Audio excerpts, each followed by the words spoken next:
Good morning everyone. তো চলে এসছে আর একটা নতুন মিনি ব্লগ নিয়ে। তো সকালে ঘুম থেকে উঠে একদম দেখছি এত বৃষ্টি যে কি বলবো। এদিকে একটু বাগানের দিকে গিয়েছিলাম, তো তখনও জল ওঠেনি, কিন্তু তার পরের কদিন বৃষ্টিতে কিন্তু একদম ভরে গেছে জলে। তারপর সকালে কাজবাজ সেরে নিয়ে এই যে বেগুন দিয়ে আলু দিয়ে একটা তরকারি করছিলাম, মাছের তরকারি। আর ওইদিকে মা করেছিল আচার, আর হলো চচ্চড়ি করেছিল একটা মাছ দিয়ে, আর চাল কুমড়ো দিয়ে, আর ছিল হলো বেগুন ভাজা। তো আজকের দুপুরে আমরা সবাই মিলে এটাই খাওয়া দাওয়া করলাম। খাওয়া দাওয়া করার পরেও আমরা ভেবেছিলাম যে দুপুরের দিকে একটু বাজার করতে যাব, কিন্তু সেটা আর সম্ভব হলো না। এত বৃষ্টি মানে থামছেই না। একবার গাড়ি বের করে আবার তুলতে হয়েছিল। তারপর সন্ধ্যাবেলা একদম বৃষ্টি কমে গেছিলো, শুকিয়েও গেছিলো।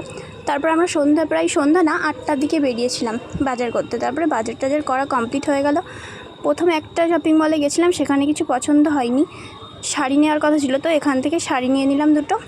তারপর একটা জায়গায় দাঁড়িয়ে আগে চা খেতে যেতাম, কিন্তু আজকে আর চা খেতে যাইনি। তারপর আমরা দাঁড়িয়ে একটু এগরোল খেয়ে নিচ্ছিলাম। রাত্রে বলেছিলাম রান্না করতে হবে না। আর কয়েকটা যে কসমেটিক্স কিনে নিয়েছিলাম, আর অনেকগুলো জিনিস বাকি ছিল, সেগুলোও পরে কিনবো ভেবেছিলাম। তারপর এই যে সোনালী মাঠের সামনেই এখানের এগরোলটা আমার খুব ভালো লাগে, চিকেন রোল। তো চিকেন তখন ছিল না বলে এই যে পনির রোল করেছিল। একটাই হয়েছিল চিকেন রোল আর একটা হয়েছিল পনির রোল।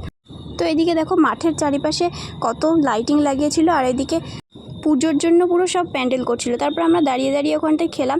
আর আমি পুরোটা খেতে পারিনি বলে নিয়েছিলাম প্যাক করে, যে বাড়ি এসে খাবো, কারণ খিদেও আমার পরেও আবার পাই। তো আমরা ওখান থেকে বেরিয়ে পড়লাম। আসার পথে দেখলাম এখানে অনেক ট্রেন দাঁড়িয়ে রয়েছে। তারপর ট্রেনগুলো সরলো। তারপরে আমরা আস্তে আস্তে গল্প করতে করতে কিছুক্ষণ দেরি করেই বাড়িতে ফিরলাম। একটু দাঁড়িয়েছিলাম, হাওয়া খাচ্ছিলাম, তখন বেশ ঠান্ডা ওয়েদার। তো কেমন লাগলো আজকের ভিডিওটা সবাই জানিও। বাই বাই, দেখা হচ্ছে নেক্সট ভিডিও।